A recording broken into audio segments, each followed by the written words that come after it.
Hello, thank you for joining us. And if this is your second time to join us, I want to thank you for being here for our premiere. We got lots of great feedback and views off the recording, and we appreciate you so much. This broadcast is brought to you by the volunteer team at Convention of State Michigan. This is Convention of States Michigan News Live, and I am Robin Riddell, the State Communications Coordinator. I would like to bring in today our State Director. This is Sarah Santana. She is the State Director here in Michigan, and she's going to tell us what's been going on with COS here in Michigan the last couple of weeks.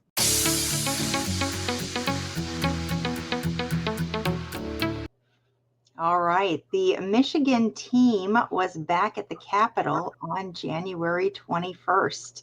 We were talking to legislators on both sides of the aisle about Convention of States and 34 ready legislation essential to ensuring Michigan is prepared to attend an Article 5 convention. More trips to Lansing are planned in the coming weeks and months, and all volunteers are welcome to attend. We encourage you to attend. If you would like to take part in one of our Lansing trips, simply go to conventionofstates.com/mivolunteer and fill out the application to be a volunteer activist. This week, COS Michigan rolled out a new update to the Michigan website that includes new public resources and an entire section on what you can do. So you can check out all the new information at conventionofstates.com/MI. That was quick. All right, let's go to the national news. Showing you a slide of activity that is current for this year. In the past 2 weeks, 5 additional states have introduced the COS resolution. That includes Ohio, Iowa, Washington, Vermont, and Massachusetts. That brings our total with active legislative activity right now to 15. Now, Sarah mentioned 34 ready. Other states have identical or similar legislation. They might not be calling it 34 ready. It's a commissioner selection resolution and a criminal penalty bill. And currently 11 states are actively pursuing legislation like 34 ready. And this includes South Carolina, Kansas, Texas, Oklahoma, Maryland, Montana, Mississippi, New Hampshire, Nebraska, and Maryland. What this all says to me is, we're coming for you. We're coming for you. The grassroots is mobilized across the United States, and we're working together to make this happen. You can stay updated on our website. You'll see this, the map at the bottom of the front page, and that is updated on a regular basis. Did you want to add anything to that, Sarah? There's going to be tons of upcoming hearings. Just keep an eye out. We may mention some of them on our social media. You can keep an eye on our Facebook page and our other social media, but also our website. Just there's so many states that have active legislation right now. There's something happening every week. We had several hearings this last week. We're going to have more hearings this next week. So it's just a really exciting time for Convention of States on a national level, as well as in Michigan. Absolutely.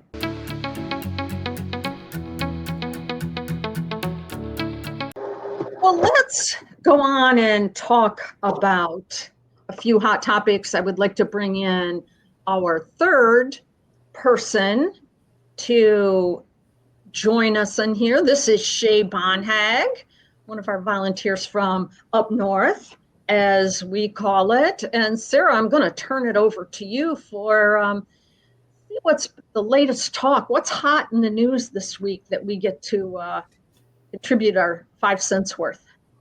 Absolutely. Well, what's hot right now is DOGE. DOGE is everywhere. You're hearing about DOGE all the podcasts, all the news organizations. So it's been about 2.5 weeks since DOGE, the Department of Government Efficiency, was created, and it's wasted no time in shining light on various areas it believes to be inefficient or wasteful. One such area is thousands of government buildings that lay vacant or largely unused. Elon Musk, who is heading up DOGE, took to X to inform the public that, quote, not even one government building was found to be even half occupied. 4 days later, he added that some government buildings, including some in DC, have been taken over by squatters. According to Musk, roughly $15 billion a year are spent on utilities and maintenance of unused U.S. government buildings, both here and abroad.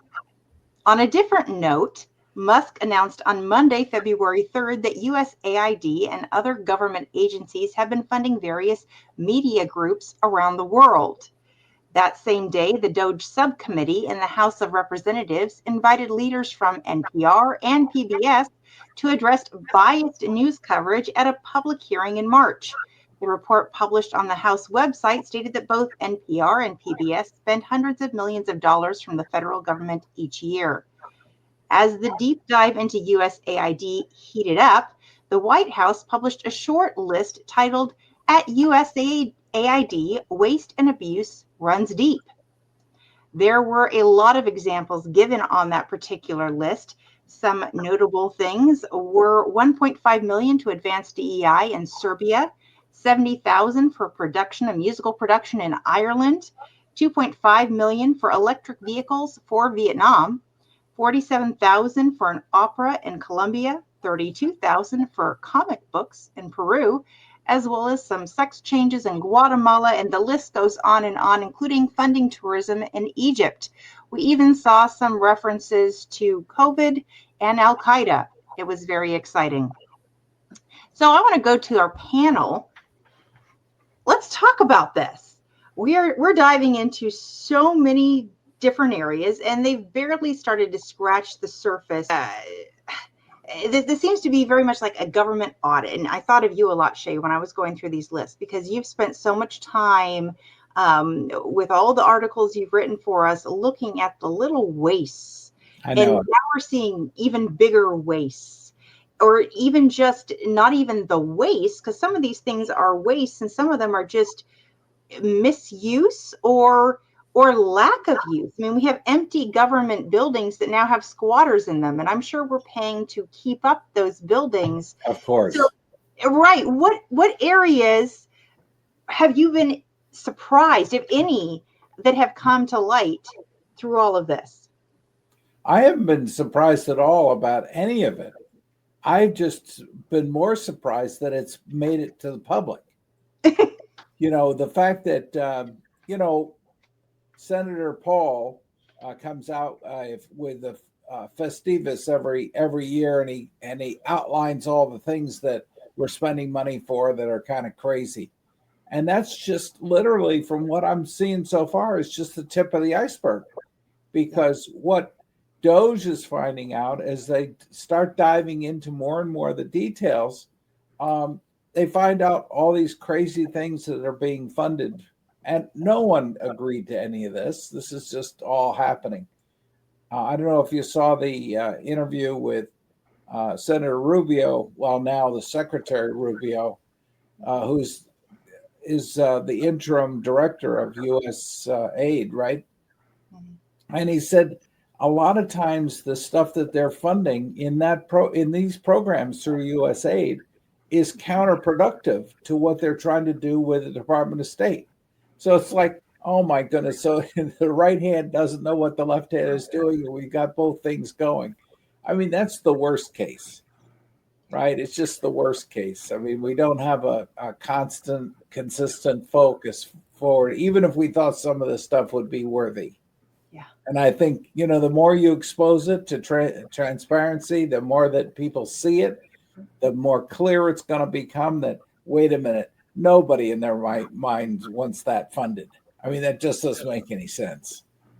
Yeah. And this isn't a political issue. This is one of just how do you want your taxpayer money spent? I mean, if anything, I'd like to support what the Department of State has always done, trying to build relationships, and I don't want us finding another group that's undermining that. So I'm not happy. I'm happy in one sense of getting it all out there, but what it says is a clear story here that is not what we want to hear. What about you, Robin? Well, I'm thrilled to see the Band-Aid ripped off and all of this being shown. In doing my research, you pointed to the White House statement that it's on there. And then as you go out and branch out beyond what the White House says and what the media is saying, they're equivocating and detracting and dismissing. And to me, this is one of the biggest reasons why I got involved in Convention of States. Our debt is $36 trillion. Every baby born today is born into debt slavery. That is not the country that I grew up in. And to see this ripped open, I mean, the vacant buildings, that's just not good business sense. If you're not using the building, sell it, demolish it, tear it down. I know that idea is upsetting to people, and people may lose jobs over this, but we cannot sustain ourselves like this. I speak out so that the grandchildren that I've not met yet will have a better life and not be saddled with all of this debt. It's disruptive. I get that. But at the pace that government has made change in my lifetime, it's kind of refreshing to see the Band-Aid torn off and to see the real numbers. There's waste out there. And the second part of this, I mean, I'm not unfriendly or anything towards other countries and civilizations, but I do think we need to take care of American people first. Our education program has fallen apart. In following social media in my own little community, I see so many people asking for help with food, asking for help with rent, with basic needs. They don't have it. It has grown over these last several years. I laughed the other day, I bought eggs. In the last month, every time I have purchased eggs, it has started a conversation in the grocery store about the price of eggs. And I watched one young mother stand there. She said, I have two hungry teenage boys and I rely on these eggs for protein. She said, I can't really afford to buy this. And she stood there like putting the eggs in and taking them back. So we're spending money on things in other countries to promote another agenda.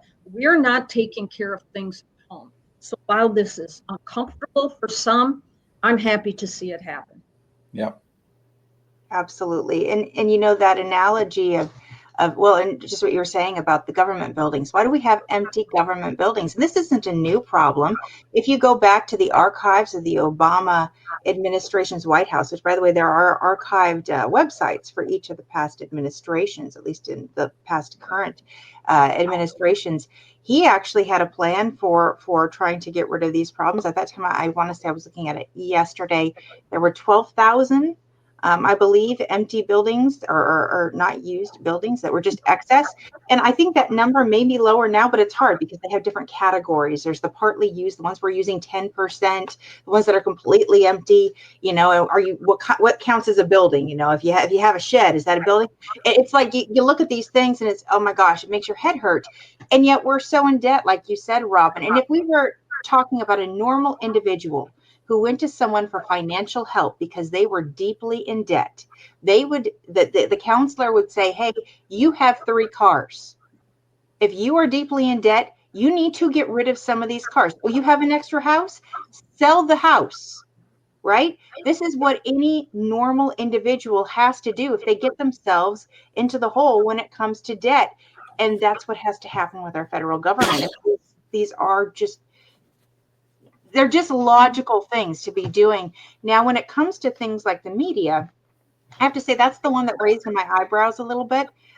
Growing up, there was programming on PBS, and you knew it was government funded. And I didn't think about it a lot, but it does present a bit of a question now, I think, for us when it comes to federal funds going to media. And I think when it first started, there was probably an aspect where it's like the government helping fund the railroad, right? You're allowing people an avenue to something that is new and uncharted territory. And that was very much a public service. Now the whole society has changed, where this isn't something that people don't have easy access to, or at least not in the way that it was when it originally became public funded. So I think that's an interesting conversation. I'm looking forward to hearing more on that conversation with regard to, should the federal government have its fingers in the media and funding the media at all, or should this be something where, for the sake of freedom of speech and not having the government's interference, we should not have any funding of any kind of media entity? What do you think? Well, see, I think you're on the right track. It seems to me that what's happening in U.S. aid is I think Jim mentioned it. It's just the tip of the iceberg, and that's what I'm afraid of. If we're really trying to think in terms of limiting term limits and balancing the budget and so forth, and that's really important to us, and I think it is for a lot of people in the United States. What we're seeing is unleashed spending of all these things. So why do we have all these buildings? Why do we have all these programs? Why do we really need all those things? You probably saw the note from Betsy DeVos, and you can argue about that, but she's a local Michigan person, and her comment is that the Department of Education is so broken that she doesn't know how to address it. Right? There's a case where the government has taken on a new role of really working through the Department of Education. Is that necessary? And should we be, as a convention of states, shouldn't we be pulling that back and saying, well, we don't really need all of these things to happen, because we've got a local government and we've got state government whose role it really is ultimately to manage these things as closer to us as the people. So I think the USAID information is just the tip of the iceberg. The fact that the buildings are vacant is the tip of the iceberg that we're seeing. And we've never really seen it before, and never put it together in the kind of way that DOGE has taken it. And every time they touch something, they're now in Treasury, and they can't get access to something or another. Somebody's upset with access. Well, I mean, the reality is they don't want to share transparency, what is actually happening. The more we know, the better it is for us long term. Absolutely. And I just want to add something for clarification here. Shay, you said U.S. aid, and to me, we know that's an acronym, USAID, but it makes it sound like we're giving aid. And actually, Right. this stands for the United States Agency for International Development. Right. International development. I will go back and say that with the problems that we have here in America with education, with hunger and lack of housing, I think this money ought better be spent on taking care of Americans and bringing them up to the standards that they deserve to have. Yeah.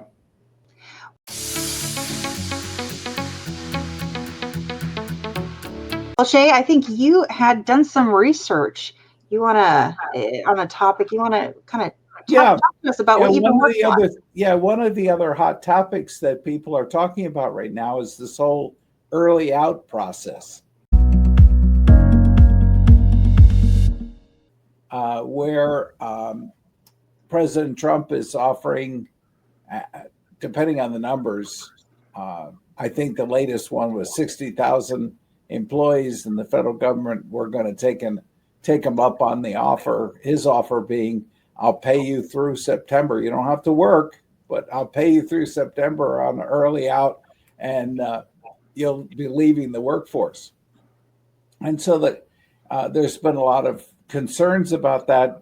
But what I was thinking about was, has that been done successfully in companies or in other governmental organizations? And I started looking at the list, and lots of people have done this. I mean, IBM had a similar kind of program that they ran. Now, of course, they kept some of the people were given an opportunity to be consultants afterwards, so they wouldn't lose their senior people, because that's the downside to it, is the people that are going to leave are the ones that are the brightest and the smartest and so forth and so on, and all your talent is going to leave.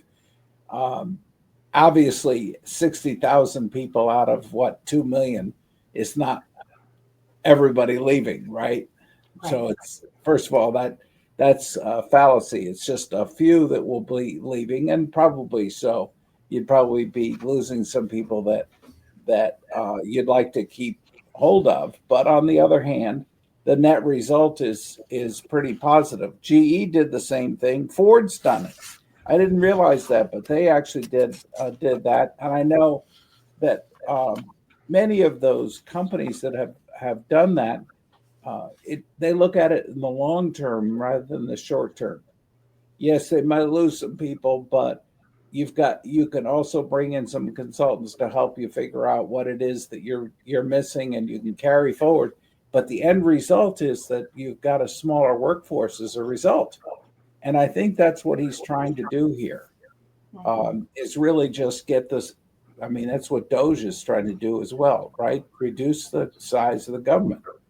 And that's what this is all about. Yeah. To me, I mean, I see buyouts happening in the workforce all the time. I mean, I grew up in the automotive area of our great state of Michigan, and buyouts were pretty normal. I'm watching some of the media is now offering buyouts for meteorologists. I think they've been given a generous offer. Yeah, I mean, who in their right minds gives them how many months is that? It's like six or 7 months. And you don't have to work, by the way. Now, you did see that a judge has put a stop to this until there's a hearing and changed the date on it, and all of that. All of this brouhaha to me is just people who they want the status quo to remain the same because they're on a good path and things are being taken care of, while the rest of us haven't had a clue what they were or weren't doing. And now we're beginning to know. I think, again, this is just the beginning of this. So I think the statement that you made is the important part, is that this same tactic has been used by GM and Ford and lots of other companies to accomplish, hey, wait a minute, we need to reduce our workforce. And this is a good way to do it because it gives people the option to buy into that and go that direction. Oh, and Jim just writes 60,000 have agreed to take the buyout. So lots of good comments from Jim coming up in here in the side.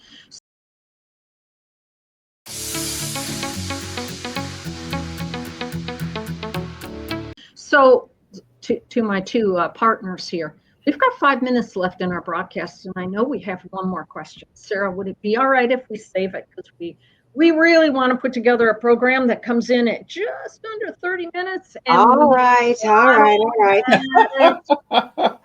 Well, we can always come back next week. She's like, yeah. All right, we'll save it. You guys can look forward to hearing about Iowa DOGE next time. That's a great story. I think we need to introduce that here in Michigan, but we'll let everybody look it up.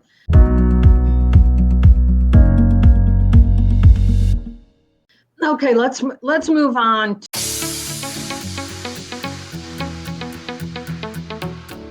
It's your turn. What are the kind of things that you can do? We have another event coming up. This does happen monthly on the first Saturday morning of the state. This is in Monroe. So if you are in the southeast part of the state and you want to meet with some of our grassroots volunteers, have a discussion, ask questions, you could go there to Monroe for breakfast. Just drop in, no reservation required. When the weather breaks, our number of events will definitely increase as we all come out from underneath the sheets of ice that we're buried in. But you can find this on our website. It's conventionofstates.com/Michigan-events. Something else you can do.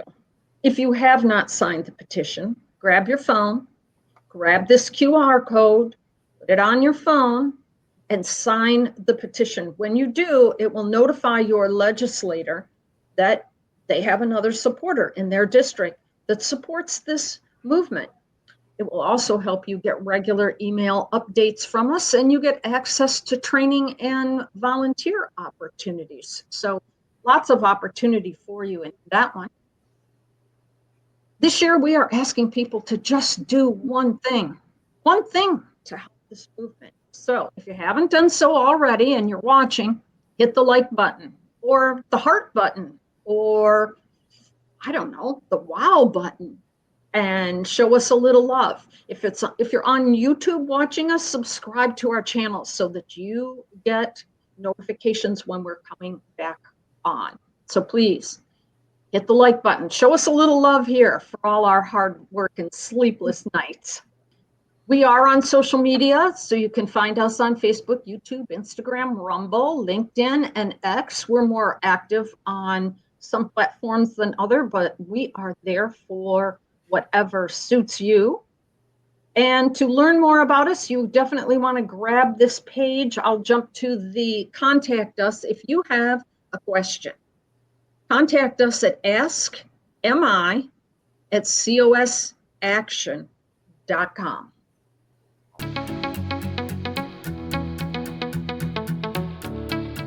I'm going to do a pass around here and get some final thoughts, starting with Sarah.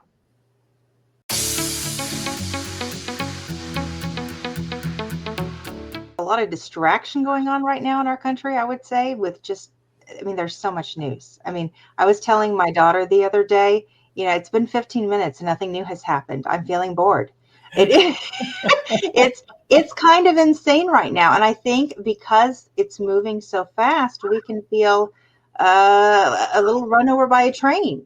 And that can make us feel a little sluggish to get out and do anything, because it's kind of like, what's going to happen next? Do I want to try to do anything? What I have to say is, yes, you do. At a certain point, we have to say, DOGE in Washington, D.C. are doing what they're doing, right? Our Michigan legislature is actually doing a whole bunch of its own things right now. We haven't gone into that, but there's a whole bunch of stuff happening in Lansing. As a people, we the people, it's our job to get up right now and get convention of states going. We need to engage in our communities. We need to push things forward, because everything that they're doing in DC right now can get undone. Every single thing. There's nothing they're doing, there's nothing they're uncovering that can't be back in place in 5 years, in 8 years, you name it, that can all come back. But with convention of states, we can permanently solve the structural problems that got us in this situation. So please try to ignore the train a little bit and figure out, how can you engage? How do you want to engage? How do you want to make a difference in the country for the next 4 years? Shay, real quick, like we've hit our 30-minute mark. What final thoughts do you have? Just that convention of state is the long-term solution. And the only people who can really make this happen are the individual states. And it's up to us to make that happen in Michigan. And, you know, the work that you're doing to get everybody down to Lansing on a regular basis, to remind people that 34 now or 34 ready and eventually signing the resolution, that's where we need to be. And from me, I will reiterate the same thing. I call this the people's movement. We cannot sit back and depend on the government to fix things. That's what got us here. We will be the people to get us out. So join us, learn more, ask questions, and stay with the fight. Thanks, everybody. Thanks.